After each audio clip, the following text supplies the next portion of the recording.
നമസ്കാരം. ഓട്ടപ്രദർശനത്തിലേക്ക് എല്ലാ പ്രേക്ഷകർക്കും സ്വാഗതം. ഈ കഴിഞ്ഞ 2 ദിവസം മുമ്പാണ് അമേരിക്ക പാകിസ്ഥാന് മേൽ സാമ്പത്തിക ഉപരോധം ഏർപ്പെടുത്തിയത്.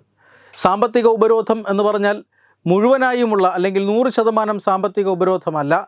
പാകിസ്ഥാൻ്റെ ഒരു പൊതുമേഖലാ പ്രതിരോധ സ്ഥാപനമായ നാഷണൽ ഡെവലപ്മെൻറ്റ് കോംപ്ലക്സ് എന്ന ഒരു പൊതുമേഖലാ സ്ഥാപനം, പ്രതിരോധ രംഗത്ത് പ്രവർത്തിക്കുന്ന പൊതുമേഖലാ സ്ഥാപനമാണ്.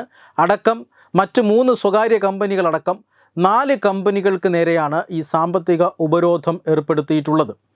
ഈ കറാച്ചി ആസ്ഥാനമായി പ്രവർത്തിക്കുന്ന 3 കമ്പനികളും പാകിസ്ഥാൻ്റെ പൊതുമേഖലാ സ്ഥാപനത്തിനുമെതിരെയാണ് അമേരിക്ക ഉപരോധം ഏർപ്പെടുത്തിയത്. അതിൻ്റെ കാരണമെന്നത് അപകടകരമായ രീതിയിൽ, വലിയ രീതിയിൽ ആളുകളെ കൊല്ലാൻ ശേഷിയുള്ള തരത്തിലുള്ള മിസൈലുകൾ വികസിപ്പിച്ചു എന്നതിൻ്റെ പേരിലാണ് അമേരിക്ക ഇത്തരത്തിൽ പാകിസ്ഥാന് നേരെ ഉപരോധം ഏർപ്പെടുത്തിയിരിക്കുന്നത്.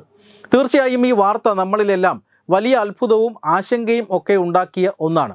കാരണം അമേരിക്ക പാകിസ്ഥാന് പതിറ്റാണ്ടുകളായി ആയുധം നൽകിക്കൊണ്ടിരുന്ന രാജ്യമാണ്. ഒരുപക്ഷെ ഡൊണാൾഡ് ട്രംപിൻ്റെ വരവോടുകൂടിയാണ് പാകിസ്ഥാന് പണവും ആയുധവും ഒക്കെ നൽകുന്നത് അമേരിക്ക നിർത്തിയത്. ഇന്ത്യയുമായി ഈ യുദ്ധകാലത്തിൽ പോലും 1971 നടന്ന യുദ്ധത്തിൽ പോലും പാകിസ്ഥാന് സമ്പൂർണ്ണമായ സൈനിക പിന്തുണ വാഗ്ദാനം ചെയ്തിരുന്ന ഒരു രാജ്യമാണ് അമേരിക്ക.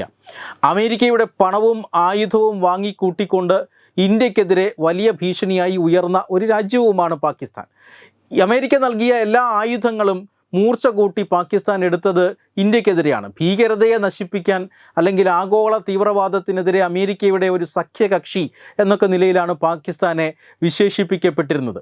എന്നാൽ ഒസാമ ബിൻ ലാദനെ പാകിസ്ഥാനിൽ നിന്ന് പിടികൂടിയതോടുകൂടി അമേരിക്കയ്ക്ക് പാകിസ്ഥാന് മേൽ വിശ്വാസം നഷ്ടപ്പെട്ടു. ക്രമേണ പാകിസ്ഥാനെ അമേരിക്ക ഉപേക്ഷിച്ചു എന്ന് വേണം പറയാൻ.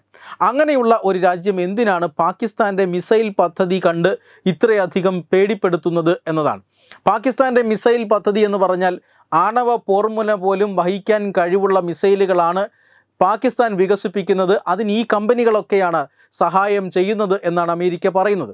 പക്ഷേ അമേരിക്കയുടെ ഈ ഭയത്തിന് കാരണം എന്താണ് എന്ന് പലരും ചോദിക്കുന്നുണ്ട്. പാകിസ്ഥാൻ്റെ കയ്യിലുള്ള മിസൈലുകൾ അത് ആണവ പോർമുന വഹിക്കാൻ ശേഷിയുള്ളവയാണ് എങ്കിലും ഇതെല്ലാം നിർമ്മിക്കപ്പെട്ടിരിക്കുന്നത് ഇന്ത്യക്കെതിരായിട്ടാണ്. ഹ്രസ്വദൂര അല്ലെങ്കിൽ മധ്യദൂര മിസൈലുകളാണ് ഇന്ത്യക്കുള്ളത്. 5500 കിലോമീറ്ററിനധികം സഞ്ചരിക്കാൻ കഴിയുന്ന മിസൈലുകളെയാണ് ഇൻ്റർ കോണ്ടിനെൻ്റൽ ബാലിസ്റ്റിക് മിസൈലുകൾ എന്ന് പറയുന്നത്. ഇത്തരത്തിലുള്ള ഭൂഖണ്ഡാന്തര മിസൈലുകൾ വികസിപ്പിക്കുന്നു എന്നാണ് അമേരിക്കയുടെ ആക്ഷേപം. ഇപ്പോൾ ഇതുവരെയുള്ള അല്ലെങ്കിൽ ഇന്ന് വരെയുള്ള ഒരു നിലയനുസരിച്ച് പാകിസ്ഥാന് അത്തരം മിസൈലുകളില്ല. പാകിസ്ഥാൻ്റെ ഏറ്റവും ദൂരപരിധിയുള്ള മിസൈലിന് സഞ്ചരിക്കാൻ കഴിയുക 5500 കിലോമീറ്റർ മാത്രമാണ്.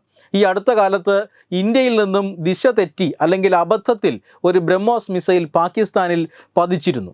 അതിനെതിരെ അല്ലെങ്കിൽ ഉടൻ തന്നെ പാകിസ്ഥാൻ തിരിച്ച് ഇങ്ങോട്ട് ഒരു മിസൈൽ അയക്കാൻ ശ്രമിക്കുകയും ചെയ്തു. പക്ഷേ ഈ 500 കിലോമീറ്റർ എന്ന ദൂരപരിധി സെറ്റ് ചെയ്യുന്നതിന് പകരം 500 മീറ്റർ എന്ന ദൂരപരിധി സെറ്റ് ചെയ്യുകയും ആ മിസൈൽ ഉയർന്നു പൊങ്ങിയ ശേഷം പാകിസ്ഥാനിൽ തന്നെ വന്ന് പതിക്കുകയും ചെയ്തു എന്നൊരു വാർത്ത നമ്മൾ നേരത്തെ കേട്ടിട്ടുണ്ട്. ഇങ്ങനെയൊക്കെയാണ് പാകിസ്ഥാൻ്റെ മിസൈൽ പദ്ധതികൾ. പരമാവധി 5500 കിലോമീറ്ററിനുള്ളിൽ മാത്രമേ പാകിസ്ഥാൻ്റെ മിസൈലുകൾക്ക് സഞ്ചരിക്കാനാകൂ. പക്ഷേ ഇന്ത്യയുടെ എല്ലാ പ്രദേശങ്ങളിലും എത്തുക എന്നത് ലക്ഷ്യമാക്കിയിട്ടാണ് പാകിസ്ഥാൻ മിസൈലുകൾ രൂപകൽപ്പന ചെയ്തിരിക്കുന്നത്. പാകിസ്ഥാനിൽ നിന്നും അമേരിക്കയ്ക്ക് ഏതാണ്ട് 12000 കിലോമീറ്റർ അകലമുണ്ട്. അപ്പോൾ എന്തിനാണ് പാകിസ്ഥാനെ അമേരിക്ക ഭയപ്പെടുന്നത്? ഇത്തരമൊരു സാമ്പത്തിക ഉപരോധത്തിന് പിന്നിൽ ആര്? അതും ജോ ബൈഡൻ പടിയിറങ്ങിപ്പോകുന്നതിന് ആഴ്ചകൾക്ക് മുമ്പ് എന്തിനാണ് ഇത്തരമൊരു സാമ്പത്തിക ഉപരോധം ഏർപ്പെടുത്തിയത്? ഈ ചോദ്യങ്ങളാണ് ഇപ്പോൾ ചർച്ച ചെയ്യപ്പെടുന്നത്. വിദഗ്ധർ 3 കാരണങ്ങളാണ് ഇതിൽ പറയുന്നത്. അതായത് അമേരിക്ക സ്വന്തം കാര്യത്തിന് വേണ്ടിയല്ല ഇത്തരത്തിലൊരു ഉപരോധം ഏർപ്പെടുത്തിയത്, അത് ഇന്ത്യക്ക് വേണ്ടിയാണ് എന്നാണ് ഒന്നാമത്തെ പക്ഷം. അതായത് ശക്തമായ ഒരു മുന്നണി ഇന്ത്യയും ഓസ്ട്രേലിയയും അമേരിക്കയും തമ്മിലുണ്ട്. ക്വാഡ് മുന്നണി എന്നാണ് അറിയപ്പെടുന്നത്. ഈ ക്വാഡ് മുന്നണിയിൽ നടന്ന ചർച്ചകൾക്കിടയിൽ ഇന്ത്യ ശക്തമായ ചില വാദങ്ങൾ ഉന്നയിച്ചുവെന്നും അമേരിക്കയെ കൊണ്ട് ഇത്തരത്തിലൊരു സാമ്പത്തിക ഉപരോധത്തിന് സമ്മതിപ്പിച്ചുവെന്നും ഇസ്രായേലിനടക്കം പാകിസ്ഥാൻ്റെ ഈ മിസൈലുകൾ ഭീഷണിയാണ്, ആണവ മിസൈലുകൾ ഭീഷണിയാണ് എന്ന ഒരു കാര്യം അമേരിക്കയെ കൊണ്ട് ബോധിപ്പിക്കുന്നതിൽ നരേന്ദ്രമോദി ഭരണകൂടം വിജയിച്ചുവെന്നും അങ്ങനെയാണ് ഇത്തരത്തിൽ ഒരു സാമ്പത്തിക ഉപരോധം അമേരിക്ക പാകിസ്ഥാന് മേൽ ഏർപ്പെടുത്തിയത് എന്നുമാണ് ആദ്യത്തെ പക്ഷം. രണ്ടാമത്തെ പക്ഷം എന്ന് പറയുന്നത് ഈ പറയുന്നത് പോലെ ഇസ്രായേലിനുള്ള ഭീഷണിയാണ്. അമേരിക്കയുടെ ഏതാണ്ട് 51ാമത്തെ സംസ്ഥാനം എന്ന നിലയിൽ പോലും പരിഗണിക്കുന്ന ഒരു രാജ്യമാണ് ഇസ്രായേൽ. ഇസ്രായേലിന് എന്തെങ്കിലും പറ്റുന്നത് ഒരിക്കലും അമേരിക്ക സഹിക്കുകയില്ല. അതുകൊണ്ടാണ് ഇത്തരത്തിൽ ഈ രീതിയിലൊരു ഉപരോധം ഏർപ്പെടുത്തിയതെന്ന് രണ്ടാമത്തെ വാദമുണ്ട്. മൂന്നാമത്തെ വാദം എന്ന് പറയുന്നത് പാകിസ്ഥാൻ്റെ ഈ മിസൈൽ പദ്ധതികളെല്ലാം ഇപ്പോൾ 5500 കിലോമീറ്ററിന് താഴെ മാത്രമാണ് എങ്കിലും ഇങ്ങനെ പോയാൽ ഭാവിയിൽ അമേരിക്ക വരെ എത്തിച്ചേരാൻ കഴിയുന്ന മിസൈലുകൾ പാകിസ്ഥാൻ ഉണ്ടാക്കിയേക്കാം. ഇങ്ങനെ ഒരു ദീർഘവീക്ഷണം വെച്ചുകൊണ്ടാണ് അമേരിക്ക ഇപ്പോൾ തന്നെ ഉപരോധം ഏർപ്പെടുത്തിയത് എന്ന് മൂന്നാമതൊരു വാദവും പറയുന്നുണ്ട്. ഏതായാലും ആദ്യത്തെ വാദത്തിനാണ് ഇപ്പോൾ മുൻഗണന ലഭിക്കുന്നത്. ക്വാഡ് മീറ്റിങ്ങുകളിൽ ഗൗരവമേറിയ പല ചർച്ചകളും നടന്നിരുന്നു. ചൈനയ്ക്കെതിരെയാണ് ഇത്തരത്തിലുള്ള ഒരു സഖ്യം രൂപപ്പെട്ടതെങ്കിലും ഇന്ത്യ ആ മീറ്റിങ്ങുകളിൽ അമേരിക്കയോടും ഓസ്ട്രേലിയയോടും കൃത്യമായി ചില കാര്യങ്ങൾ അവതരിപ്പിച്ചിട്ടുണ്ട്. അത് പാകിസ്ഥാനെതിരെയാണ്. പാകിസ്ഥാൻ്റെ മിസൈൽ പദ്ധതികളെ ലക്ഷ്യം വയ്ക്കുക എന്നതാണ്. പാകിസ്ഥാൻ മിസൈൽ പദ്ധതികൾക്ക് ചില പാശ്ചാത്യ രാജ്യങ്ങളിൽ നിന്ന്, അമേരിക്ക ഉൾപ്പെടെയുള്ള പാശ്ചാത്യ രാജ്യങ്ങളിൽ നിന്ന് ചില ഭീഷണികൾ അല്ലെങ്കിൽ ചില സഹായങ്ങൾ കിട്ടുന്നുണ്ട്. അത് അവസാനിപ്പിക്കണം എന്ന് ഇന്ത്യ ശക്തമായി ആവശ്യപ്പെട്ടുവെന്നും അതിനെ തുടർന്ന് അമേരിക്ക ഉപരോധം ഏർപ്പെടുത്തി എന്നുമാണ് ശക്തമായ ആദ്യത്തെ വാദം. വെബ് ഡെസ്ക് തത്തുമൈ news. Powered by Jyothis, realising your dream home.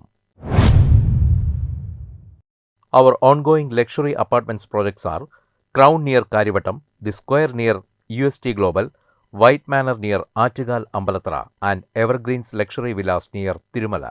Call 90482 55599. Jyothis Building Promoters Private Limited, Thiruvananthapuram.